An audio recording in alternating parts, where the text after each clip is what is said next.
श्रद्धेय गुरुवर के चरणों में सत सत वंदन। क्लियर प्रोनाउंसिएशन ऑफ द श्लोक। शुद्ध उच्चारण।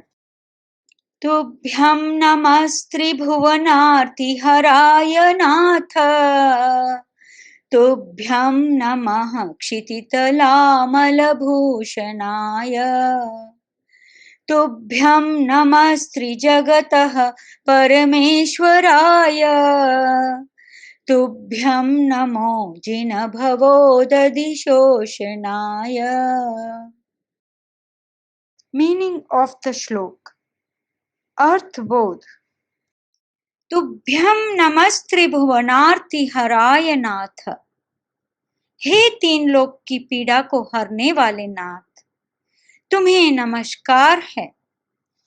तुभ्यं नमः क्षितितलामलभूषणाय। आप भूमंडल के अमल आभूषण हैं, तुम्हें नमस्कार है। तुभ्यं नमस्त्रिजगतः परमेश्वराय।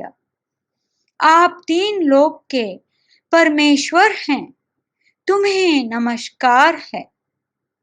तुभ्यं नमो जिन भवोदधिशोषणाय। भव सागर को सुखाने वाले हे जिनेंद्र, तुम्हें नमस्कार है। O Lord, you are the destroyer of miseries in all the three worlds. Salutations to you. You are the pure ornament of the world. Salutations to you. You are the supreme God of all the three worlds. Salutations to you. You are the one who can end the cycle of birth and death. Salutations to you. Eternal qualities, भगवान के गुणों का कीर्तन। स्तुति क्रम को आगे बढ़ाते हुए आचार्य मानतुंग ने कहा, भगवन आप शंकर हैं, धाता हैं और पुरुषोत्तम हैं, इसलिए आपको नमस्कार करने की इच्छा हो रही है। हर किसी को नमस्कार नहीं किया जाता, हर किसी के सामने सिर नहीं झुकता। जहां विशिष्टता होती है, महानता होती है, शक्ति होती है, वहीं सिर झुकता है। आचार्य मानतुंग कह रहे हैं, प्रभु आप तीन लोक की पीड़ा का हरण करने वाले हैं, इसलिए आपको नमस्कार करता हूं। दूसरों की पीड़ा का हरण करने वाला सचमुच महान होता है।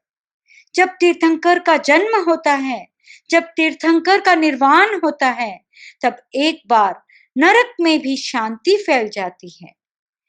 क्या कोई डॉक्टर या वैद्य ऐसा है जो तीन लोक की पीड़ा हरण कर ले?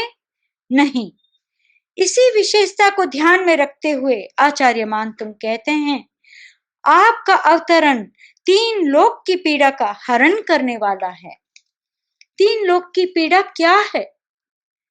वह है कषाय, वह है मन की अशांति, भावों का उद्वेलन।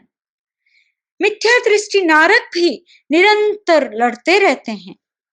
यह मानसिक अशांति, भावात्मक उद्वेलन और परस्पर संघर्ष की घटनाएं देवताओं में भी बहुत होती है। इन सब का समाधान आपने प्रस्तुत किया है। आत्मा को जानो, आत्मा को देखो, कषाय को शांत करो। इस प्रवचन में तीन लोक की पीड़ा का समाधान सूत्र है। आचार्य मानतुंग ने नमस्कार का दूसरा हेतु बताया। आप क्षितितल यानी पृथ्वी तल के एक निर्मल अलंकार हैं, आभूषण हैं, इसलिए मैं आपको नमस्कार करता हूं।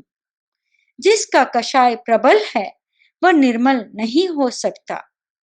निर्मल अमल वही है जो कषाय से मुक्त हैं। आप क्षितितल को शोभित करने वाले ऐसे अमल आभूषण हैं जिसकी चमक दूसरों को प्रभावित करती है। नमस्कार का तीसरा हेतु है, आप परमेश्वर हैं, इसलिए मैं आपको नमस्कार करता हूं। वैदिक परंपरा में जो सृष्टि का करता है वह ईश्वर है। जैन दर्शन की भाषा में ईश्वर वह है जो मुक्त हो चुका है। ईश्वर वह है जो परम सामर्थ्यवान है। आप परम सामर्थ्यवान हैं, इसलिए आपको मैं नमस्कार करता हूँ।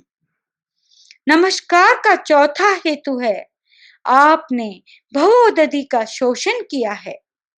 जो संसार के कीचड़ को सुखा दे और उससे बाहर निकल जाए, वह सचमुच नमस्कार की अर्हता पा लेता है।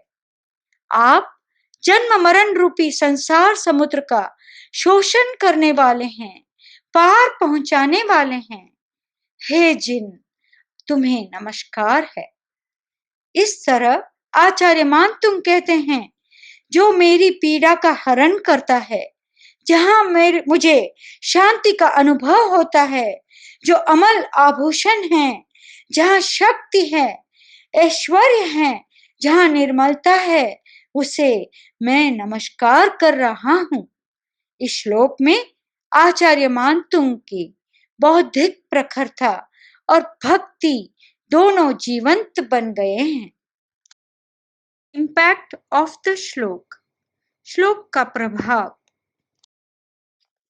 यह श्लोक बहुत पावरफुल है। इस श्लोक से किसी भी प्रकार का कोई संकट हो, वो दूर हो सकता है।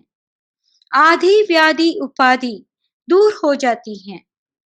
इसकी रचना इतनी सुंदर है कि जिस गुणों की स्तुति कर रहे हैं, वे हमारे में संक्रांत होने लग जाते हैं। Let's recite the श्लोक again.